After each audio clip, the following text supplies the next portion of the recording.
जय माता दी। आइए जानते हैं त्रिकुटा पहाड़ियों में रहने वाली माता वैष्णो देवी की पौराणिक कथाएं व उनसे जुड़ा इतिहास।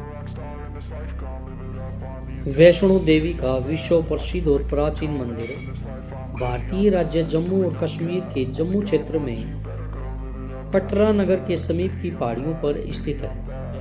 इन पहाड़ियों को त्रिकुटा पहाड़ी कहते हैं। यहीं पर लगभग 5,500 फीट की ऊंचाई पर स्थित है माता रानी का यह मंदिर। यह भारत में तिरुमला वेंकटेश्वर मंदिर के बाद दूसरा सबसे अधिक देखा जाने वाला धार्मिक स्थान है। त्रिकुटा की पहाड़ियों पर स्थित एक गुफा में माता वैष्णो देवी की स्वयंभू 3 मूर्तियां हैं। देवी काली, सरस्वती और लक्ष्मी पिंडी के रूप में गुफा में विराजित है। इन तीनों पिंडियों के सम्मिलित रूप को वैष्णो देवी माता कहा जाता है। इस स्थान को माता का भवन कहा जाता है। पवित्र गुफा की लंबाई 98 फीट है। इस गुफा में एक बड़ा चबूतरा बना हुआ है। इस चबूतरे पर माता का आसन है, जहां देवी त्रिकुटा अपनी माताओं के साथ विराजमान रहती है। यह वह स्थान है जहां माता ने भैरवनाथ का वध किया था। प्राचीन गुफा के समक्ष भैरव का शरीर मौजूद है और उसका सिर उड़कर 3 किलोमीटर दूर भैरव घाटी में चला गया और शरीर यहाँ रह गया। जिस स्थान पर सिर गिरा, आज उस स्थान को भैरवनाथ के मंदिर के नाम से जाना जाता है। कटरा से ही वैष्णो देवी की पैदल चढ़ाई शुरू होती है, जो भवन तक करीब 13 किलोमीटर और भैरव मंदिर तक 14.5 किलोमीटर।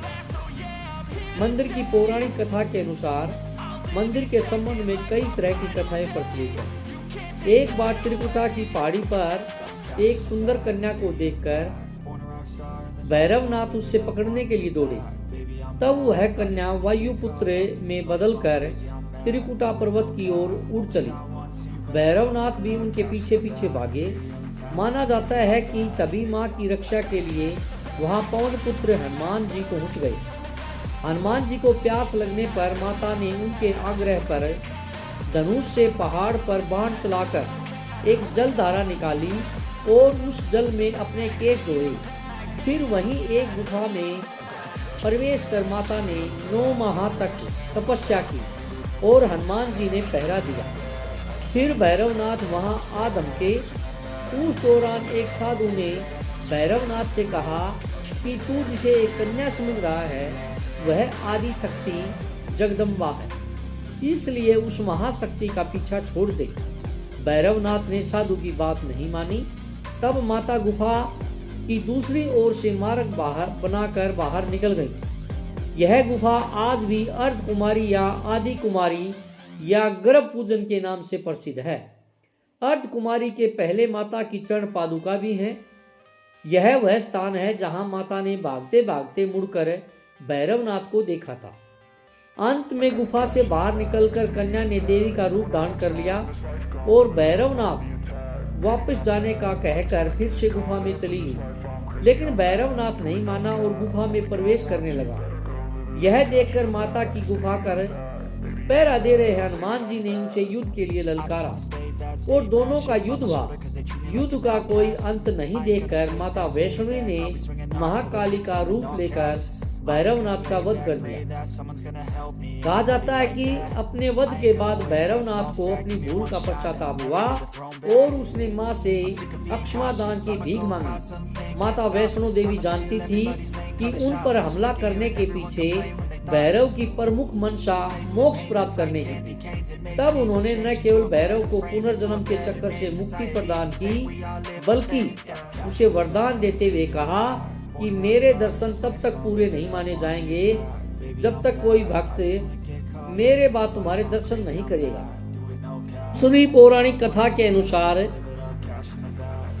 माता वैष्णो देवी के भक्त श्रीधर से जोड़कर भी देखा जाता है।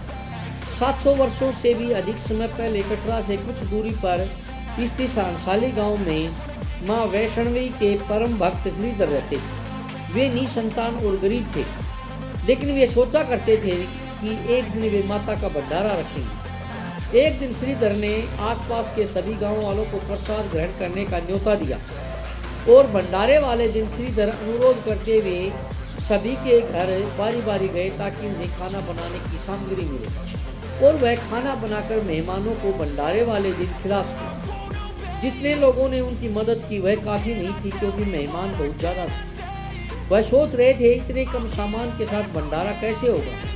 भंडारे के एक दिन पहले श्रीधर एक पल के लिए भी सो नहीं पा रहे थे, यह सोचकर कि वह मेहमानों को भोजन कैसे करा सके। वह सुबह तक समस्याओं से घिरे हुए थे और बस उसे अब देवी माँ से ही आस थी। वह अपनी झोपड़ी के बाहर पूजा के लिए बैठ गए। दोपहर तक मेहमान आना शुरू हो गए। श्रीधर को पूजा करते देख वे जहाँ जगह मिली वहाँ बैठ गए। सभी लोग श्रीधर की छोटी सी कुटिया में आसानी से बैठ गए। श्रीधर ने अपनी आंखें खोली और सोचा कि इन सभी को भोजन कैसे कराएं। तब उसने एक छोटी लड़की को झोपड़ी से बाहर आते हुए देखा जिसका नाम वैष्णवी था। वह भगवान की कृपा से आई थी। वह सभी को स्वादिष्ट भोजन परोस रही थी। भंडारा बहुत अच्छी तरह से संपन्न हो गया था। भंडारे के बाद श्रीधर उस छोटी लड़की वैष्णवी के बारे में जानने के लिए उत्सुक थे, पर वैष्णवी गायब हो गई और उसके बाद किसी को नहीं दिखी। बहुत दिनों के बाद श्रीधर को उस छोटी लड़की का सपना आया। उसमें स्पष्ट हुआ कि वह माँ वैष्णो देवी थी। माता रानी के रूप में आई लड़की ने उसे गुफा के बारे में बताया और 4 बेटों के वरदान के साथ उसे आशीर्वाद दिया। श्रीधर एक बार भी खुश हो गए और माँ की गुफा की तलाश में निकल पड़े और कुछ दिनों बाद उन्हें वह गुफा मिल गई। तभी से वहां पर माता दर्शन के लिए श्रद्धालु जाने लगे। जय माता दी। आपको माता वैष्णो देवी की कहानी कैसी लगी प्लीज कमेंट, लाइक, सब्सक्राइब करके जरूर बताएं।